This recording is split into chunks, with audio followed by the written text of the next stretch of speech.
Good morning friends and my students. Myself Abhishek Kumar, lecturer in electrical engineering. Students, आज हम लोग DC machines and transformers subject का एक नया unit शुरू करेंगे, ट्रांसफार्मर्स।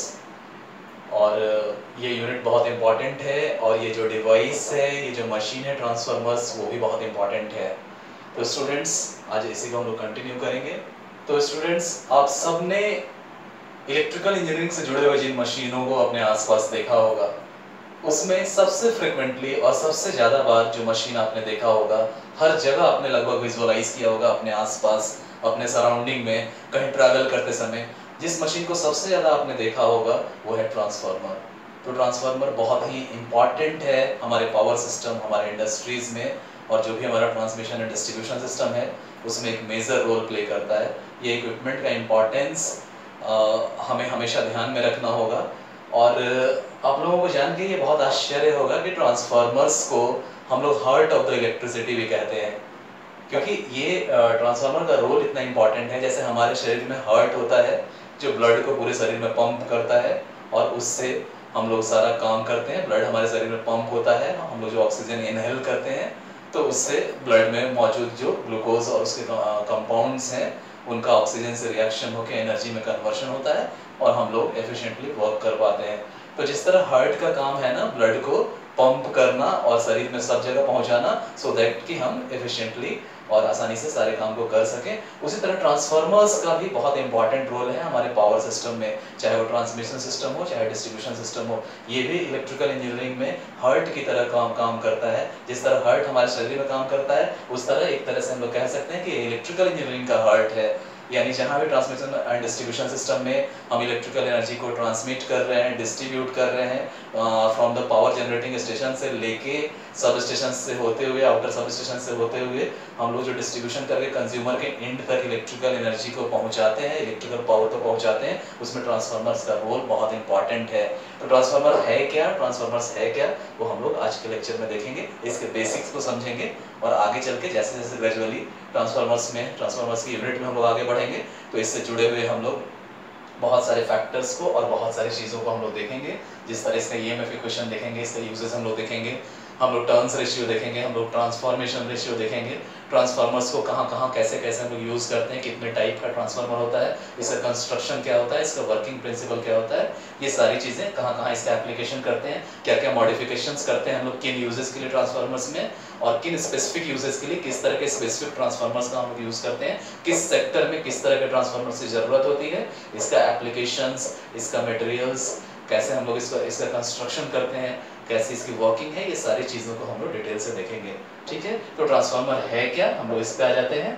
तो स्टूडेंट्स, ट्रांसफार्मर को हम लोग समझेंगे तो कुछ पॉइंट्स नोट डाउन कर लीजिए, काइंडली नोट इट डाउन।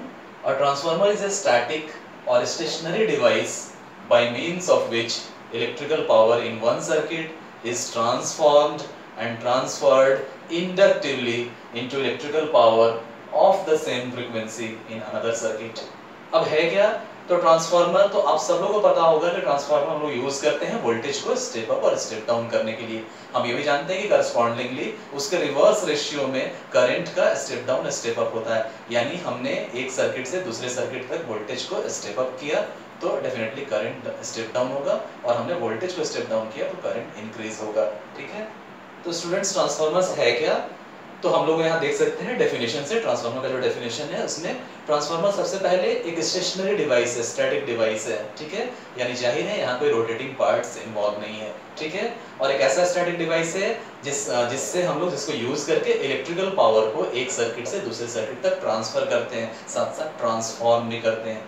तो मैं हमेशा आप लोगों को पिछले क्लासेस में बता चुका हूँ कि साइंस और इंजीनियरिंग की सबसे बड़ी खासियत क्या है कि बहुत सारे केसेस में बहुत सारे टर्म्स से, उनके नाम से ही हमें बहुत कुछ पता चल जाता है। तो यहाँ जो है ट्रांसफार्मर बना ट्रांसफॉर्मेशन से, और ट्रांसफॉर्मेशन का मतलब होता है रूपांतरण, यानी रूप को बदलना। तो हम जानते हैं स्टूडेंट्स कि ट्रांसफार्मर, जैसा कि अभी आपके डेफिनेशन में है कि ट्रांसफार्मर, सबसे पहले हम लोग डेफिनेशन को समझ लें। तो डेफिनेशन में क्या है, अ transformer is a static or stationary device. ठीक है, तो सबसे पहले हमें जानना है कि ट्रांसफार्मर एक स्टैटिक डिवाइस है, स्टेशनरी डिवाइस है, जाहिर है इसके अंदर कोई मूविंग पार्ट्स इन्वॉल्व नहीं है। ठीक है, उसके आगे क्या है, by means of which electrical power in one circuit is transformed and transferred inductively into electrical power of the same frequency in another circuit. तो होता क्या है, कि ट्रांसफार्मर एक ऐसा स्टैटिक डिवाइस है जिसमें एक कॉइल से दूसरे कॉइल तक हम इलेक्ट्रिकल एनर्जी का ट्रांसफर करते हैं और उसका ट्रांसफॉर्मेशन भी करते हैं। और ये कैसे करते हैं? तो इंडक्टिवली करते हैं, ठीक है। और जो पावर हमारा ट्रांसफर हुआ एक कॉइल से दूसरे कॉइल तक, उस पावर की फ्रीक्वेंसी सेम रहती है। अब इन चीजों को, ये जो डेफिनेशन है, इन चीजों को डिटेल से हम लोग देखेंगे और समझेंगे कि है क्या। तो होता क्या है कि सबसे पहले तो हमें पता चल गया कि ट्रांसफार्मर स्टैटिक डिवाइस है, यानी कोई मूविंग पार्ट, कोई रोटेटिंग पार्ट यहाँ पे इन्वॉल्व नहीं है, ठीक है। अब होता क्या है कि इससे हम लोग इलेक्ट्रिकल पावर को एक सर्किट से दूसरे सर्किट तक ट्रांसफर और ट्रांसफॉर्म करते हैं, ठीक है। अब ट्रांसफॉर्मेशन कैसे होगा? तो हम लोग जानते हैं कि पावर का इक्वेशन, इलेक्ट्रिकल पावर का इक्वेशन ये होता है, तो power is equal to VI cos phi, यानी वोल्टेज इनटू करंट, और cos phi आपका पावर फैक्टर है। और पावर फैक्टर क्या होता है? तो power factor cosine of angle होता है, जो फेज एंगल आपके वोल्टेज और करंट के बीच में है।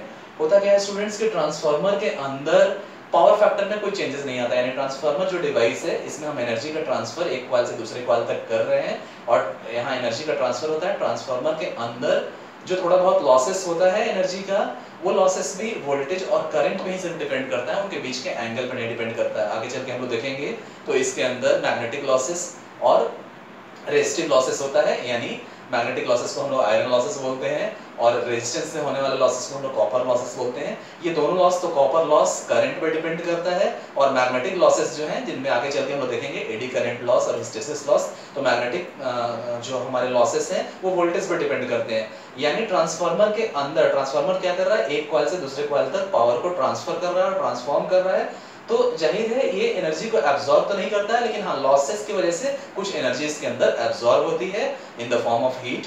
तो हम लोग देखते हैं कि लॉसेस की वजह से कुछ मैग्नेटिक लॉसेस हुआ, कुछ रेजिस्टिव लॉसेस हुआ, इसकी वजह से कुछ एनर्जी इसके अंदर जा रही है। लेकिन हम लोग देखते हैं कि ये दोनों एनर्जी वोल्टेज और करंट के बीच के एंगल पर नहीं डिपेंड करता है, यानी पावर फैक्टर पर नहीं डिपेंड करता है। हमने देखा कि हम लोग जानते हैं कि मैग्नेटिक लॉसेस वोल्टेज पर डिपेंड करता है, और हमारा कॉपर लॉसेस यानी रेजिस्टेंस में होने वाला लॉस जो है वो करंट पर डिपेंड करता है। दोनों लॉसेस का वोल्टेज और करंट के बीच के एंगल से यानी पावर फैक्टर से कोई मतलब नहीं है। तो डेफिनेटली यहाँ पावर फैक्टर इन्वॉल्व नहीं है, तो पावर फैक्टर हम लोग यूनिटी लेके चलते हैं इस केस में। और तब क्या होता है? तो हमारा पावर का इक्वेशन जो P is equal to VI cos phi था, इसी सर्किट्स के केस में यहाँ पर वो सिमट के cos phi के यूनिटी होने की वजह से, क्योंकि cos phi यानी पावर फैक्टर पर हमारे ट्रांसफार्मर्स के अंदर कोई फर्क नहीं पड़ रहा है, इसलिए cos phi वाले फैक्टर यानी पावर फैक्टर को हम लोग इग्नोर कर देते हैं यहाँ पर। तो हमारा पावर का equation P is equal to VI सिमट के आ जाता है। अब होता क्या है कि हम लोग जानते हैं कि ट्रांसफार्मर को हम लोग कहाँ यूज करते हैं? तो ट्रांसफार्मर को हम लोग वोल्टेज को स्टेप अप और स्टेप डाउन करने के लिए यूज करते हैं, और हमें पता है कि वोल्टेज को स्टेप अप करेंगे तो उसके रिवर्स रेशियो में करंट का भी चेंज होता है। यानी ट्रांसफार्मर्स को यूज करके एक कॉइल से दूसरे कॉइल तक हम वोल्टेज को स्टेप अप करेंगे, यानी वोल्टेज को बढ़ाएंगे, तो डेफिनेटली एक कॉइल से दूसरे कॉइल में करंट डिक्रीज होगा, तो रिवर्स रेशियो में काम होता है। यही दूसरे केस में हम लोग देखें कि एक कॉइल से दूसरे कॉइल तक वोल्टेज को स्टेप डाउन हम लोग कर रहे हैं, यानी वोल्टेज को कम कर रहे हैं, तो करंट इंक्रीज होगा। तो ठीक है, ट्रांसफार्मर को हम लोग वोल्टेज को स्टेप अप और स्टेप डाउन करने के लिए यूज करते हैं, और ये ध्यान में रखना है कि करंट उसके रिवर्स रेशियो में डिक्रीज और इंक्रीज करेगा, ठीक है।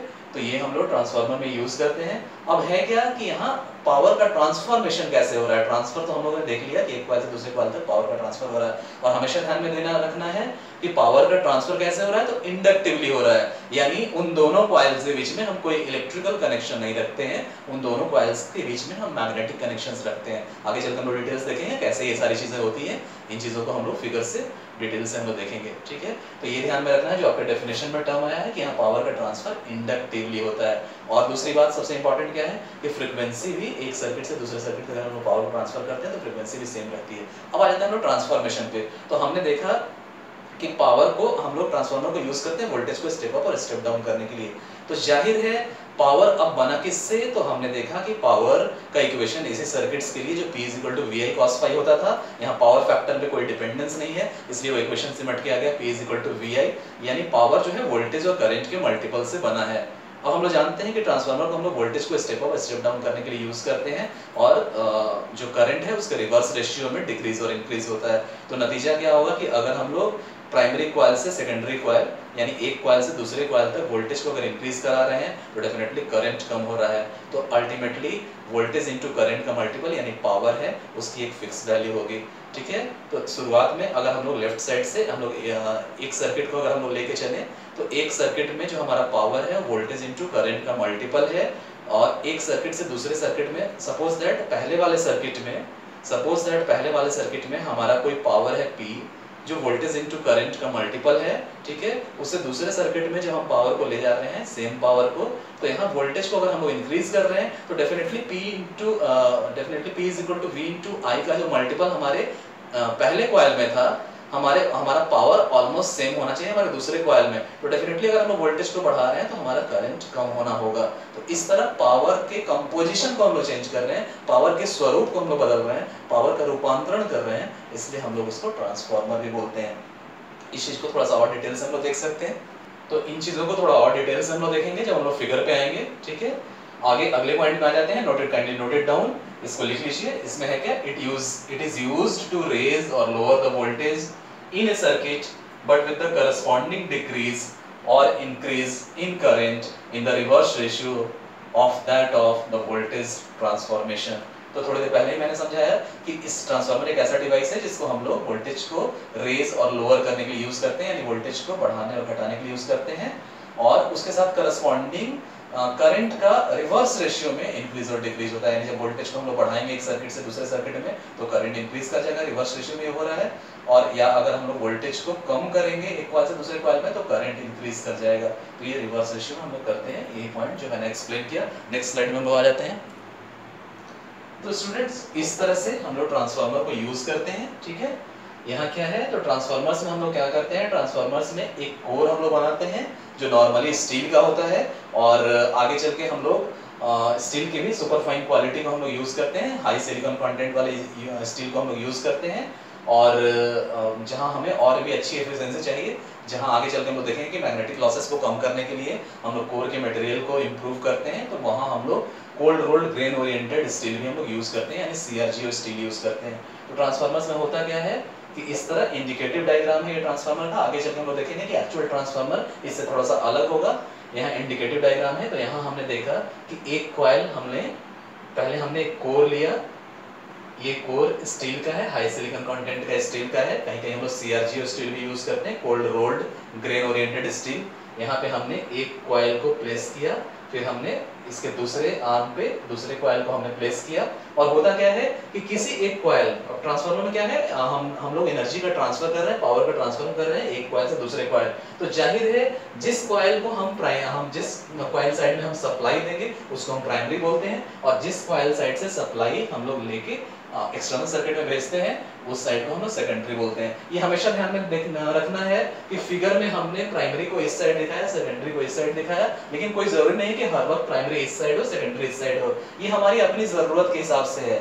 जैसा कि मैंने पहले एक्सप्लेन किया कि प्राइमरी कॉइल का मतलब होता है कि ट्रांसफार्मर का वो कॉइल जिसे हमने सप्लाई दिया इलेक्ट्रिकल एनर्जी का, इलेक्ट्रिकल पावर का, और जिस साइड से सप्लाई हमने लिया, सप्लाई हमने आउटसाइड के सर्किट को भेजा, वो आपका सेकेंडरी साइड होता है। तो ये फ्रीडम है हमारे पास, हम किसी भी साइड से सप्लाई दे सकते हैं, जिधर सप्लाई देंगे वो प्राइमरी साइड हो जाएगा और जिधर सप्लाई लेंगे वो सेकेंडरी साइड हो जाएगा। तो हमेशा ध्यान में रखना है कि मैक्सिमम बुक्स में और हर जगह आपको मिलेगा एक साइड दिखाया हुआ, हमेशा लेफ्ट साइड में प्राइमरी साइड आपको मिलेगा, राइट साइड में सेकेंडरी कॉइल आपको मिलेगा।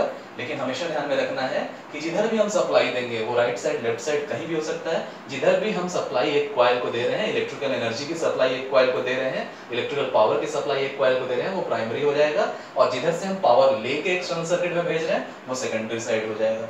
तो इस तरह ट्रांसफार्मर का कंस्ट्रक्शन रहता है। अब होता क्या है कि अभी जो मैंने आपको बताया उसको थोड़ा डिटेल से हम लोग देख लेंगे कि कैसे हम लोग वोल्टेज ट्रांसफॉर्मेशन यहाँ पे देखते हैं। तो स्टूडेंट्स हम लोग देखेंगे ट्रांसफार्मर्स कैसे होता है। तो इंडिकेटिव डायग्राम हम लोग देख रहे हैं, एक्चुअल में आगे चल के हम लोग देखेंगे तो ट्रांसफार्मर्स का कंस्ट्रक्शन थोड़ा सा डिफरेंट होगा, इसमें कुछ सारी चीजें हम लोग देखेंगे। फिलहाल क्या है, ट्रांसफार्मर की अंडरस्टैंडिंग को डेवलप करने के लिए हम लोग इस तरह से इंडिकेटिव डायग्राम बनाते हैं ट्रांसफार्मर का। और यहाँ पे होता क्या है कि हमने पहले देखा कि ट्रांसफार्मर में हम जो पावर को ट्रांसफर करते हैं एक कॉइल से दूसरे कॉइल में, तो वो पावर का ट्रांसफर इंडक्टिवली होता है, यानी दो कॉइल्स के बीच में कोई इलेक्ट्रिकल कनेक्शन नहीं है, दो कॉइल्स इलेक्ट्रिकली कनेक्टेड नहीं है, लेकिन वो मैग्नेटिकली कनेक्टेड रहते हैं। तो जाहिर है हमें फ्लक्स का एक पाथ प्रोवाइड करना होगा, हमें फ्लक्स का एक लो रिलक्टेंस पाथ प्रोवाइड करना पड़ेगा, या यूं कहें तो हाई परमिएबल पाथ हमें प्रोवाइड करना होगा। तो यहाँ पर इस तरह ट्रांसफार्मर में हम लोग कोर यूज करते हैं, और कोर आगे चल के हम लोग डिटेल्स देखेंगे किस तरह से कोर लेमिनेटेड रहता है। यहाँ पर हम लोग अलग अलग लेमिनेशंस यूज करते हैं। लेमिनेशंस का कारण आगे चल के हम लोग देखेंगे कि एडी करंट लॉस को मिनिमाइज करने के लिए हम लोग लेमिनेशंस को यूज करते हैं। और इस तरह का अगर हम लोग और ज़्यादा गौर से देखें तो इस तरह इसका थिकनेस रहता है हमारे कोर का। आगे चल के हम लोग कंस्ट्रक्शन में इसको और डिटेल से देखेंगे। फिलहाल ये इंडिकेटिव डायग्राम बना के ट्रांसफार्मर है क्या मैं आपको समझा रहा हूँ।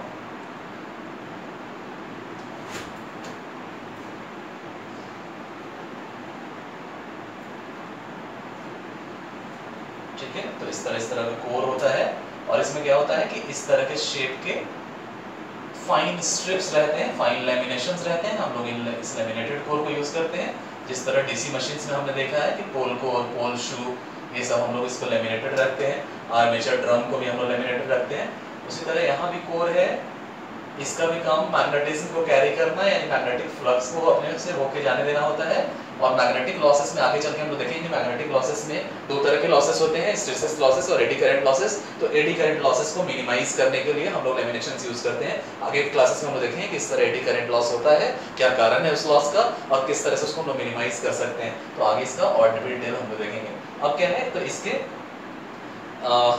ये जो कोर हमारा बन गया, कोर का मटेरियल जो होता है, तो कोर का मटेरियल हम लोग स्टील का यूज करते हैं और स्टील में हम लोग हाई सिलिकॉन कंटेंट के स्टील को यूज करते हैं। मतलब हमें ये इंश्योर करना रहता है कि ये कोर का मटेरियल हाई परमेबल मटेरियल हो। ठीक है, लो रिलक्टेंस का पाथ हम फ्लक्स के लिए प्रोवाइड कर सकें। अब क्या होगा, तो यहाँ एक साइड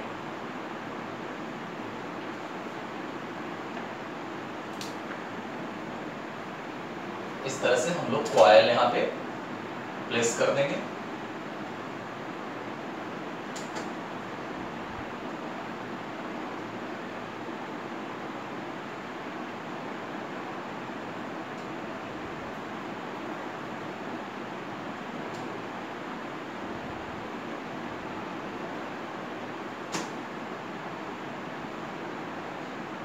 इस तरह से एक कॉइल हमने प्लेस कर दिया, उसके टर्मिनल्स को हमने यहाँ पे रखा और फिर इधर दूसरा कॉइल हम लोग प्लेस कर देंगे।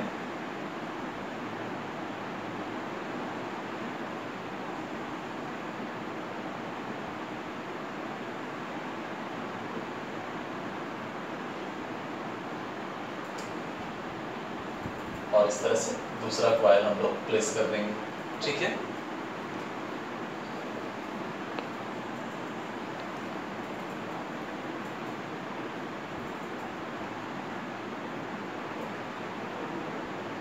बल्कि और क्लियर पर्सपेक्टिव के लिए हमें लेमिनेशंस को अगर प्रॉपर दिखाना है तो इधर लेमिनेशंस को भी हम लोग शो कर देंगे। प्रॉपर लेमिनेटेड देखिए आपका कोर।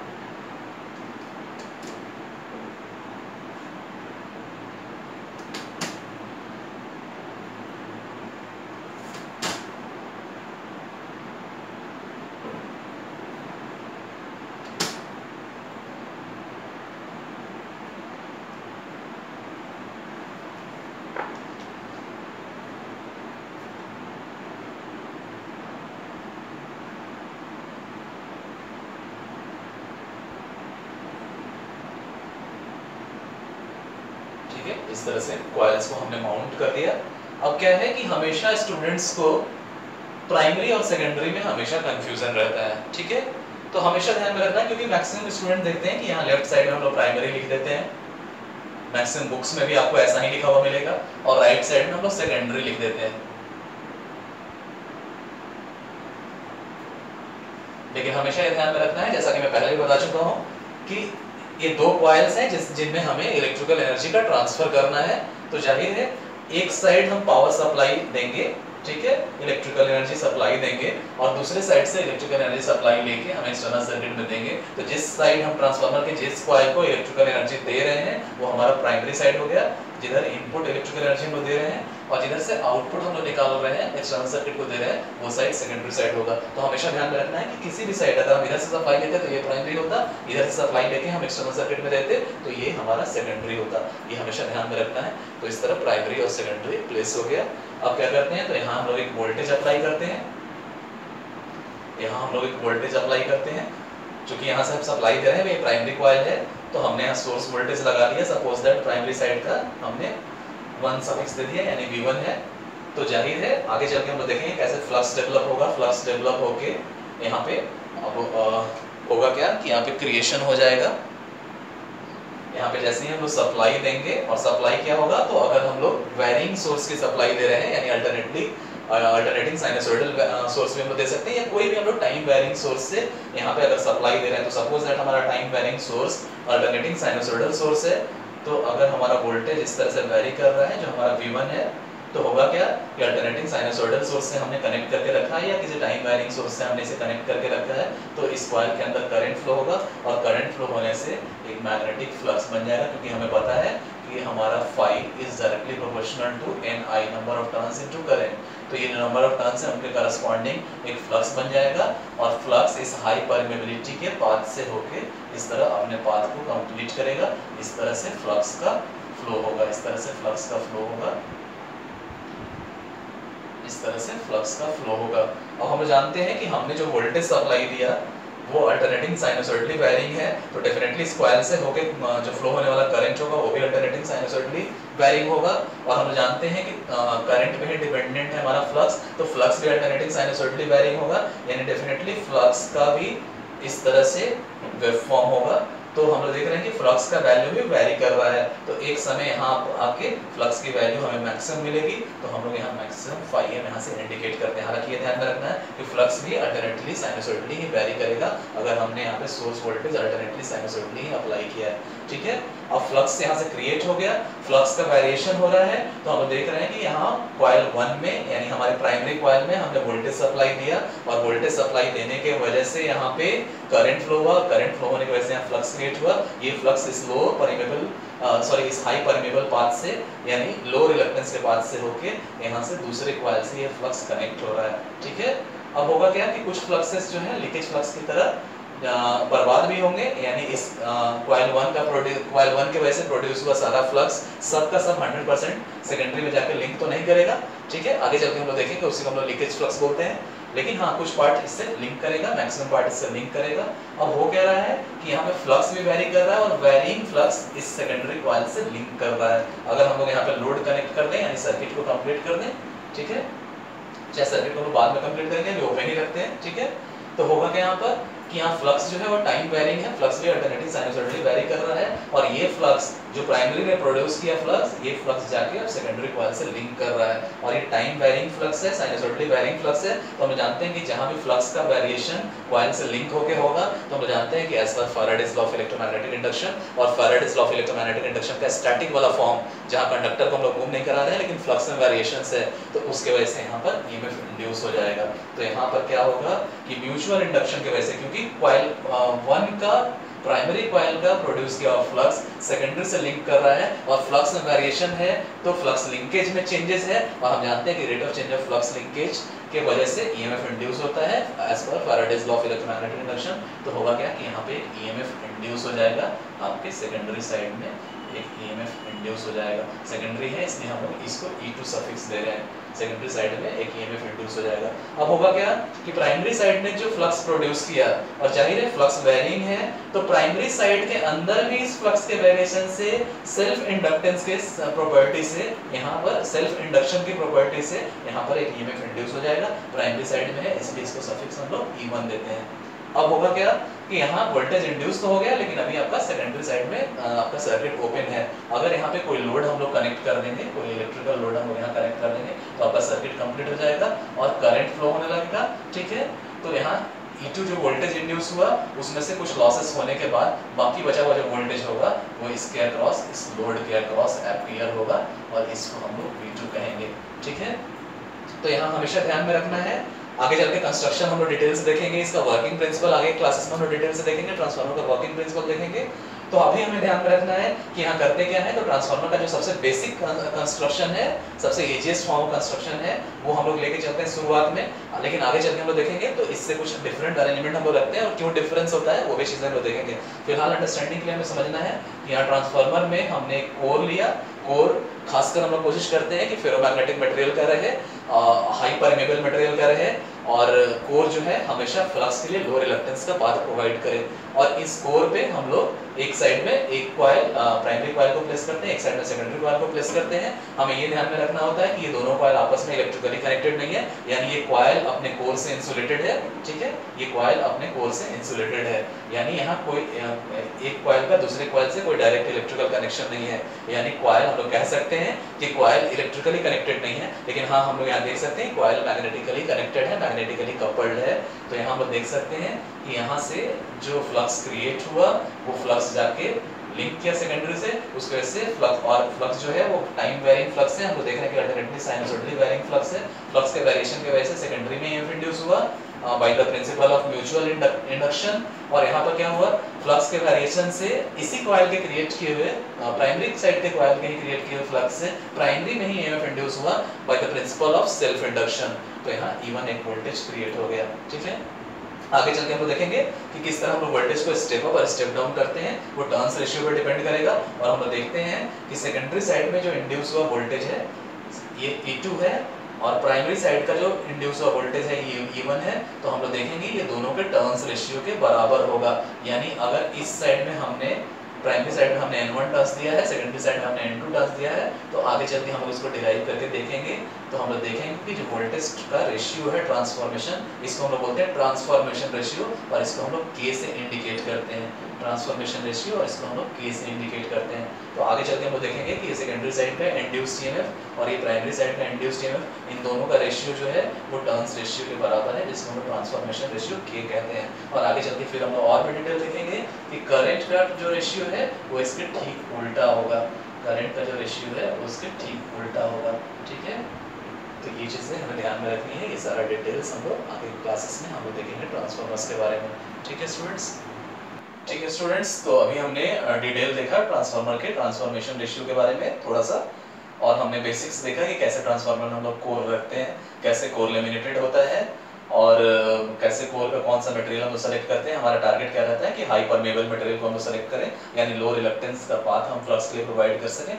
कैसे कॉइल्स को हम लोग प्लेस करते हैं, और ये अभी शॉर्ट में है। जब जैसे ही हम लोग कंस्ट्रक्शन में पहुंचेंगे, ट्रांसफार्मर के कंस्ट्रक्शन में इन सारी चीज़ों को बहुत डिटेल से हम लोग देखेंगे, ठीक है। तो ये आपका ट्रांसफार्मर है, ट्रांसफार्मर का इंडिकेटिव डायग्राम है। थोड़ा सा और डिटेल से हम लोग जाएं तो इस तरह से, जैसा कि मैंने फिगर में भी आपको बताया कि इस तरह से हम लोग कोर्स के लेमिनेशंस को रखते हैं, ठीक है। लेमिनेटेड कोर हम लोग रखते हैं, पतले पतले थिन शीट्स रहते हैं जो इंसुलेटेड शीट्स है, और इनको हम लोग स्टैक करते हैं हाइड्रोलिक प्रेशर से, और इस तरह से प्लेस करते हैं। जिस तरह हम लोग डीसी मशीन के केस में, डीसी जनरेटर के केस में और डीसी मोटर के केस में हम लोग देखते थे कि हम लोग कोर्स को लेमिनेटेड रखते थे, हम लोग पोल कोर्स को रखते थे, पोल शूज को हम लोग लेमिनेटेड रखते थे, इवन हम लोग आर्मेचर कोर को भी लेमिनेटेड रखते थे। और हमारा टारगेट क्या था कि मैग्नेटिक लॉसेस में जो एक पार्ट है, हम लोग जानते हैं कि मैग्नेटिक लॉसेस दो तरह का होता है, hysteresis losses and eddy current losses. तो इसमें एडी करंट लॉसेस को मिनिमाइज करने के लिए हम लोग इस तरह लेमिनेशन यूज करते हैं और लेमिनेटेड कोर रखते हैं। अब यहाँ पे क्या है,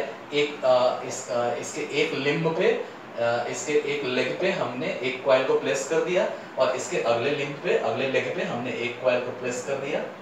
और जिधर से इलेक्ट्रिकल एनर्जी देंगे हम इसमें, जिधर से हम लोग सप्लाई देंगे, जिधर से इलेक्ट्रिकल एनर्जी इनपुट देंगे, वो साइड प्राइमरी साइड होगा, और जिधर से इलेक्ट्रिकल एनर्जी हम लोग लेंगे और हम लोग एक्सटर्नल सर्किट में देंगे, वो आपका सेकेंडरी साइड होगा। तो इस तरह से यहाँ पे क्या होगा, हम लोग ऑलरेडी देख चुके हैं कि यहाँ पे जैसे ही हमने सप्लाई, अगर हम लोग अल्टरनेटली वेरिंग सोर्स से हम लोग क्या करेंगे, टाइम वेरिंग वोल्टेज यहाँ पर अगर सप्लाई देते हैं, और time varying voltage source alternately sinusoidal varying भी हो सकता है, तो अगर अल्टरनेटली साइनसॉइडली वेरिंग सोर्स से अगर हम यहाँ पर सप्लाई देंगे तो डेफिनेटली इस सर्किट में करंट फ्लो होगा, वो भी अल्टरनेटली साइनसॉइडली वेरिंग होगा। और हम जानते हैं कि flux is directly proportional to Ni, यानी number of turns into current. तो यहाँ जो नंबर ऑफ टर्न्स होगा और जो करंट फ्लो हो रहा है उसके प्रोपोर्शनल एक फ्लक्स क्रिएट होगा। अब क्या है कि हमने ऑलरेडी कोर को बना रखा है जो हाई परमेबल मटेरियल है, जो लो रिलक्टेंस का पाथ प्रोवाइड करा है फ्लक्स के लिए, तो यहाँ पे फ्लक्स क्रिएट होगा और इस तरह से इस कोर में ट्रैवल करके अपने सर्किट को कंप्लीट करेगा। तो नतीजा हो क्या रहा है कि प्राइमरी का बनाया हुआ फ्लक्स जो फाई है वो आपके यहाँ सेकेंडरी से कनेक्ट हो रहा है। अब ये फ्लक्स कांस्टेंट तो है नहीं, क्योंकि ये हम लोग ने टाइम वेरिंग वोल्टेज सोर्स यहाँ पे दिया है, और टाइम वेरिंग वोल्टेज सोर्स की वजह से करंट भी टाइम वेरिंग है। और हम जानते हैं कि phi is directly proportional to Ni, यानी फाई जो है number of turns into current पे डिपेंड कर रहा है। करंट अगर टाइम देख चुके हैं किस तरह फ्लक्स की मैक्सिमम वैल्यू फाई एम को हम लोग कंसीडर करके चलते थे। हम लोग देखते थे कि फ्लक्स भी साइनसॉइडली वैरिंग है। तो यहाँ पे क्या है, फ्लक्स वैरिंग है। अब वैरिंग फ्लक्स इस सेकेंडरी के नंबर ऑफ टर्न से लिंक करेगा। तो यहाँ जो फ्लक्स लिंकेज बन रहा है सेकेंडरी साइड में, तो हम लोग देख रहे हैं कि फ्लक्स का वेरिएशन हो रहा है, इसलिए फ्लक्स लिंकेज का वेरिएशन हो रहा है। और जैसे ही फ्लक्स लिंकेज का वेरिएशन होगा तो Faraday's law of electromagnetic induction के हिसाब से यहाँ पे ईएमएफ इंड्यूस होगा। और ईएमएफ इंड्यूस होगा वो किसकी प्रॉपर्टी से होगा, तो हम लोग देख रहे हैं यहाँ पर कि प्राइमरी का प्रोड्यूस किया हुआ फ्लक्स सेकेंडरी में कनेक्ट होके सेकेंडरी से लिंक करके यहाँ पे ईएमएफ इंड्यूस करा रहा है। तो हम लोग कह सकते हैं कि by the principle of mutual induction यहाँ पे फ्लक्स यहाँ पे ईएमएफ इंड्यूस हो रहा है। वहीं क्या होगा कि इसी का प्राइमरी का ही प्रोड्यूस किया हुआ फ्लक्स प्राइमरी से ही लिंक करके और उसके फ्लक्स के वेरिएशन की वजह से rate of change of flux linkage होने की वजह से प्राइमरी साइड में भी ईएमएफ इंड्यूस होगा as per Faraday's law of electromagnetic induction. और हम जानते हैं कि प्राइमरी का ही प्रोड्यूस किया हुआ है, यानी इसी कॉइल का प्रोड्यूस किया हुआ फ्लक्स इसी में जब ईएमएफ इंड्यूस करेगा तो हम लोग सेल्फ इंडक्शन के हिसाब से यहाँ पर हम लोग कहेंगे कि सेल्फ इंडक्शन के हिसाब से यहाँ पर ईएमएफ इंड्यूस हो रहा है। तो इस तरह हम लोग देखेंगे कि ये दोनों कॉइल आपस में इलेक्ट्रिकली कनेक्टेड तो नहीं है, लेकिन मैग्नेटिकली ये दोनों कॉइल आपस में कनेक्टेड है। इसीलिए हम बोलते हैं कि यहाँ पावर का ट्रांसफर इंडक्टिवली होता है। अब होता क्या है कि हम लोग पहले देख चुके हैं कि ट्रांसफार्मर एक ऐसा डिवाइस है, स्टैटिक डिवाइस है, तो जाहिर है यहाँ कोई मूविंग पार्ट यहाँ इन्वॉल्व नहीं है, और एक ऐसा स्टैटिक डिवाइस है जिससे पावर को हम लोग ट्रांसफर और ट्रांसफॉर्म करते हैं। ठीक है, तो यहाँ पे पावर को हम लोग ट्रांसफर और ट्रांसफॉर्म करते हैं एक कॉइल से दूसरे कॉइल में। और कैसे करते हैं, तो इंडक्टिवली करते हैं। ये भी हमें ध्यान में देना है कि यहाँ फ्रीक्वेंसी का कोई अंतर नहीं आता है, यानी जिस फ्रीक्वेंसी का सप्लाई हमें दे रहे हैं उसी फ्रीक्वेंसी का सप्लाई हमें लेना पड़ता है। जिस फ्रीक्वेंसी का सप्लाई इनपुट हम लोग दे रहे हैं उसी फ्रीक्वेंसी का सप्लाई हमें आउटपुट मिलता है यहाँ पे। ठीक है, अब वोल्टेज का ट्रांसफॉर्मेशन एक बार हम लोग समझ लेंगे कि वोल्टेज का ट्रांसफॉर्मेशन जो हम लोग बार बार टर्म ला रहे हैं, तो ट्रांसफॉर्मेशन एक्चुअली में होता कैसे है। ओके स्टूडेंट्स, तो यहाँ हमने पावर का ट्रांसफर तो देख लिया, अब हमें ट्रांसफॉर्मेशन पे आना है, पावर के ट्रांसफॉर्मेशन पे। ठीक है, तो ट्रांसफॉर्मेशन कैसे होगा, तो पहले भी मैं बता चुका हूँ कि ट्रांसफॉर्मेशन का मतलब होता है रूपांतरण। तो हमने देखा, हम लोग पहले भी स्टार्टिंग में मैं बता चुका हूँ कि एसी सर्किट से केस में पावर क्या होता है, P = VI cos phi। ठीक है, और यहाँ क्या करते हैं हम लोग, तो RMS value of voltage and current हम लोग कंप्यूट करते हैं फॉर एसी सर्किट एनालिसिस। यानी हम लोग कह सकते हैं P = VRMS IRMS cos phi, और हम जानते हैं cos phi पावर फैक्टर है, यानी वोल्टेज इनटू करंट के बीच में जो फेज एंगल है, फेज डिफरेंस का एंगल है, उसका कोसाइन। ठीक है, तो होता क्या है कि इस ट्रांसफार्मर में आगे चल के हम लोग डिटेल जब देखेंगे तो हम लोग देखेंगे कि ट्रांसफार्मर में जाहिर है पावर को ट्रांसफर कर रहे हैं एक सर्किट से दूसरे सर्किट में, थोड़ा सा पावर ही इसके अंदर कंज्यूम होता है जो लॉसेस की वजह से कंज्यूम होता है। वो आपके रेजिस्टेंस से जुड़ा हुआ लॉसेस यानी कॉपर लॉसेस I2R लॉसेस में होता है, और आपके मैग्नेटिक लॉसेस जो दो चीजों से बना है, दो टाइप के लॉसेस से बना है, hysteresis losses and eddy current losses. तो इन लॉसेस की वजह से थोड़ी सी एनर्जी इसमें जाती है, बाकी सारी एनर्जी हम लोग एक सर्किट से दूसरे सर्किट तक ट्रांसफर कर देते हैं। जो थोड़ी सी एनर्जी जाती भी है ना, आगे चल के हम लोग देखेंगे, तो हमारा जो मैग्नेटिक लॉसेस होगा, हमारा जो मैग्नेटिक लॉसेस होगा, ठीक है, जिसको हम लोग आयरन लॉस भी बोलते हैं, ये आयरन लॉस हम लोग देखेंगे तो वोल्टेज के प्रोपोर्शनल होगा, अप्लाइड वोल्टेज के प्रोपोर्शनल होगा। वहीं हम लोग जब रेजिस्टेंस की वजह से होने वाले लॉसेस को देखेंगे, हीटिंग में जो लॉसेस होता है यानी I2R लॉसेस होता है, I2R लॉसेस, इसको हम लोग कॉपर लॉसेस बोलते हैं। तो ये कॉपर लॉसेस जो होता है डायरेक्टली प्रोपोर्शनल टू करंट होता है। यानी हम लोग देख रहे हैं कि ट्रांसफार्मर के अंदर, ट्रांसफार्मर से हम क्या करते हैं, एक कॉइल से दूसरे कॉइल तक पावर ट्रांसफर कर रहे हैं, जो थोड़ा सा पावर इसके अंदर कंज्यूम भी होता है in the form of losses, वो होता किसकी वजह से है, तो वो लॉसेस जैसे आपका कॉपर लॉसेस है वो करंट की वजह से, और जो आपका मैग्नेटिक लॉसेस है वो वोल्टेज की वजह से। यानी कहीं भी इसके अंदर जो पावर कंज्यूम हो रहा है लॉसेस की वजह से, वो इन दोनों के बीच के फेज एंगल पर नहीं डिपेंड कर रहा है, वोल्टेज इनटू करंट के फेज एंगल पर नहीं डिपेंड कर रहा है। यानी ये टर्म यहाँ पे cos phi से इंडिपेंडेंट हो गया, पावर फैक्टर से इंडिपेंडेंट हो गया, पावर फैक्टर पे कोई असर नहीं पड़ रहा है। हम यहाँ पे पावर ट्रांसफर प्राइमरी से सेकेंडरी तक की तरफ कर रहे हैं, तो पावर फैक्टर पे कोई असर नहीं पड़ रहा है, और यहाँ तक कि फ्रीक्वेंसी पे भी कोई असर नहीं पड़ रहा है। तो पावर फैक्टर पे कोई असर नहीं पड़ने की वजह से ये टर्म को हम लोग इग्नोर कर देते हैं, यानी पावर फैक्टर यूनिटी लेके चलते हैं, और तब क्या हो जाता है, तो हमारा पावर का इक्वेशन P = VI पे सिमट के आ जाता है। अब हम लोग देखते हैं कि अगर हम लोग यहाँ से इसमें वोल्टेज को हम लोग देखा है कि ट्रांसफार्मर है क्या, तो हम लोग ट्रांसफार्मर के डिवाइस को यूज करते हैं। वोल्टेज को, ट्रांसफार्मर को हम लोग किस लिए यूज करते हैं, तो ट्रांसफार्मर जो डिवाइस है उसको हम लोग वोल्टेज को स्टेप अप और स्टेप डाउन करने के लिए यूज करते हैं। ठीक है, तो होगा क्या यहाँ पे कि यहाँ पे इसी रेशियो से हम लोग देख सकते हैं कि ऑलमोस्ट ये E2/E1 के लिए और ये टर्न्स रेशियो के लिए हमारा ट्रांसफॉर्मेशन रेशियो आ रहा है। थोड़ा सा अगर हम लोग कुछ चेंजेस को हल्का सा इग्नोर कर दें तो ये V2/V1 का रेशियो भी आ जाता है। तो यहाँ पे क्या होगा कि अगर सपोज दैट प्राइमरी का साइड V1 है और सेकेंडरी का साइड वोल्टेज V2 है, अगर हम इमेजिन करके चलें कि वोल्टेज को इंक्रीज कर रहे हैं यानी स्टेप अप मैकेनिज्म में ये ट्रांसफार्मर हमारा है, तो अगर हमारा पहले सपोज दैट जिस समय यहाँ V1 था, सपोज दैट अगर हम इमेजिन करें कि I1 करंट यहाँ पे फ्लो हो रहा होगा, तो यहाँ पावर का जो कंपोजिशन है ना यानी पावर का स्वरूप है उस वक्त प्राइमरी के साइड में ये V1 into I1 से बना हुआ है। ठीक है, अब क्या होगा कि हम लोग जानते हैं कि अगर आइडियल ट्रांसफार्मर हम लोग लेके चले तो लॉसेस बहुत कम हो रहा है, इसके अंदर लॉसेस बहुत कम हो रहा है, तो ऑलमोस्ट जितना पावर हमने प्राइमरी में दिया ऑलमोस्ट वो सारा का सारा पावर सेकेंडरी साइड में हमें मिल रहा है, अपीयर हो रहा है। तो अगर सेकेंडरी साइड में सारा का सारा पावर मिल रहा है और हम लोग कर क्या रहे हैं, सपोज दैट इमेजिन करें कि ये स्टेप अप ट्रांसफार्मर है और स्टेप अप ट्रांसफार्मर को कैसे डिसाइड करेंगे, तो टर्न्स रेशियो से। अगर number of turns N2 is greater than N1 तो आपका ट्रांसफार्मर स्टेप अप ट्रांसफार्मर होगा। ये आगे चलकर हम लोग देखेंगे कैसे इसको हम डिराइव करके लाएंगे इक्वेशन। अगर आपका N2 लेस देन N1 है तो ये ट्रांसफार्मर स्टेप डाउन ट्रांसफार्मर होगा। ये सारी चीजें हम लोग डिराइव करके लाएंगे, हम लोग देखेंगे कैसे हम लोग इसको स्टेप अप बोलते हैं और क्यों हम लोग स्टेप अप बोलते हैं। क्यों जब N2 N1 से ग्रेटर होता है तो ही स्टेप अप होता है, क्यों N2 जब N1 से लेस होता है तो ही स्टेप डाउन होता है। ये सारी चीजें हम लोग देखेंगे। फिलहाल क्या है, तो हमें देखना है कि अगर ये ट्रांसफार्मर स्टेप अप मैकेनिज्म में है तो यहाँ जो V2 जो अपीयर हो रहा है ना वो बढ़ा हुआ है, यानी हम कह सकते हैं V2 is greater than V1, ये बढ़ा हुआ है। अब डेफिनेटली यहाँ हम लोग देख रहे हैं कि अगर ये आइडियल ट्रांसफार्मर है तो इसके अंदर लॉसेस बहुत कम है, यानी ऑलमोस्ट जितना पावर हमने प्राइमरी साइड में दिया लगभग उतना ही पावर हमें सेकेंडरी साइड मिल रहा है। तो पावर का स्वरूप यहाँ ये है, पावर ये वोल्टेज इनटू करंट का मल्टीपल है। यहाँ अगर पावर इंक्रीज कर रहा है तो डेफिनेटली इस वोल्टेज और करंट के मल्टीपल से जो हमें पावर मिला उतना सेम पावर हमें इधर रखना है, इधर मिलना है। तो होगा क्या कि जैसे ही वोल्टेज बढ़ा तो डेफिनेटली करंट को यहाँ सेकेंडरी साइड में कम होना होगा, सो दैट कि ये वोल्टेज का मल्टीपल हमेशा ये वोल्टेज के मल्टीपल के बराबर हो, यानी ये पावर ऑलमोस्ट ये पावर के बराबर हो। और इस तरह करके यहाँ पे पावर सेम है ऑलमोस्ट सेकेंडरी साइड से प्राइमरी साइड से सेकेंडरी साइड पावर का ट्रांसफर और पावर का मैग्नीट्यूड ऑलमोस्ट सेम है। बस हम लोग पावर का स्वरूप बदल दे रहे हैं, पावर के रूप को बदल दे रहे हैं, पावर का रूपांतरण कर दे रहे हैं, और रूपांतरण का ही मतलब होता है ट्रांसफॉर्मेशन। तो यहाँ हमने देखा कि पावर को एक बार से दूसरे बार तक हम ट्रांसफर भी कर रहे हैं और पावर का स्वरूप बदल दे रहे हैं, इसका रूप बदल दे रहे हैं, इसका रूपांतरण कर दे रहे हैं, इसलिए ट्रांसफॉर्मेशन भी कर दे रहे हैं पावर का, इसलिए इस डिवाइस का नाम ट्रांसफॉर्मर है।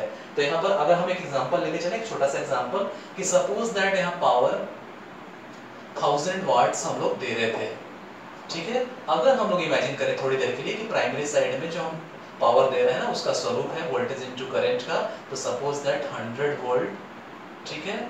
आपका जो V1 है यहाँ 100 वोल्ट है और सपोज दैट ये करंट है, ये 10 एम्पियर है, आपका I1 है।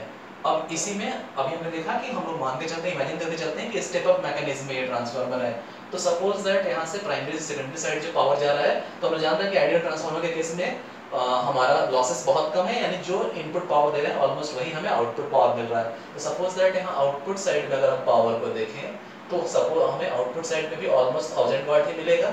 लेकिन अब क्या होगा, यहाँ हम लोग ट्रांसफॉर्मेशन यूज करके, ये ट्रांसफॉर्मेशन रेशियो का यूज करके, ये टर्न्स रेशियो को वेरी करा के सपोज दैट यहाँ हम लोग 1000 वोल्ट कर दे रहे हैं, ठीक है। बढ़ रहा है तो डेफिनेटली इसको डिक्रीज करना होगा, क्योंकि ये जो पावर है वोल्टेज इनटू करंट का मल्टीपल और मिलके पावर की ये वैल्यू ही, उतना ही वोल्टेज इनटू करंट का मल्टीपल अब भी मिलना चाहिए और उतना ही पावर 1000 वाट अब भी मिलना चाहिए। तो डेफिनेटली करंट को कम होके 1 एम्पियर पे आना होगा, करंट को कम होकर 1 एम्पियर पे आना होगा, सो दैट ये वोल्टेज इनटू करंट का मल्टीपल जो ये पावर है उतना ही वोल्टेज इनटू करंट का दूसरा मल्टीपल इतना ही पावर को प्रोड्यूस कर सके। तो यहाँ क्या है, पावर सेम है, 1000 वाट प्राइमरी साइड है, 1000 वाट ऑलमोस्ट 1000 वाट सेकेंडरी साइड भी है, सिर्फ पावर का स्वरूप बदला हुआ है। पावर का जो कंपोजिशन था ये वोल्टेज इनटू करंट का मल्टीपल, ये वोल्टेज इनटू करंट का मल्टीपल अब बदल चुका है, सिर्फ पावर का स्वरूप बदल गया, पावर का रूप बदल गया, यानी रूपांतरण हो गया। इसीलिए हम लोग इसको यहाँ पर हम लोग देखेंगे कि ट्रांसफॉर्मेशन हो गया, इसलिए हम लोग इसको ट्रांसफॉर्मर भी बोलते हैं, ठीक है। तो ये बेसिक्स है ट्रांसफॉर्मर्स का, इसको ध्यान में रखना है, ठीक है स्टूडेंट्स। तो हमने देखा ट्रांसफार्मर के केस में कि किस तरह से ट्रांसफार्मर में ट्रांसफॉर्मेशन होता है पावर का एक सर्किट से दूसरे सर्किट में, एक कॉइल से दूसरे कॉइल में। अब हम लोग देखेंगे वर्किंग प्रिंसिपल ऑफ ट्रांसफार्मर, ठीक है। तो काइंडली नोट इट डाउन, अब नोट कर लीजिए working principle of transformer, topic दे लीजिए और पॉइंट वाइज नोट डाउन कर लीजिए, काइंडली नोट इट डाउन। पहला पॉइंट लिख लीजिए इसमें, a transformer works on the principle of mutual induction between two circuits linked by a common magnetic flux.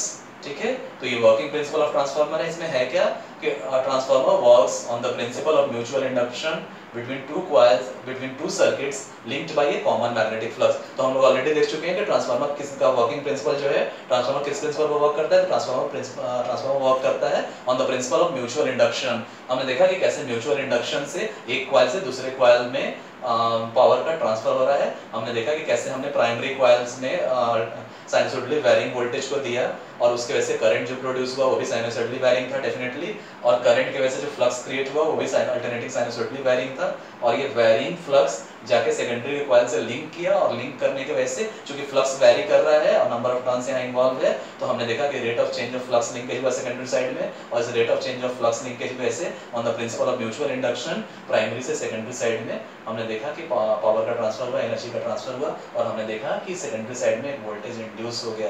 यानी प्राइमरी में हमने वोल्टेज सप्लाई किया और इंडक्टिवली सेकेंडरी साइड में वोल्टेज इंड्यूस हो गया, और ये हुआ कैसे, तो on the principle of mutual induction.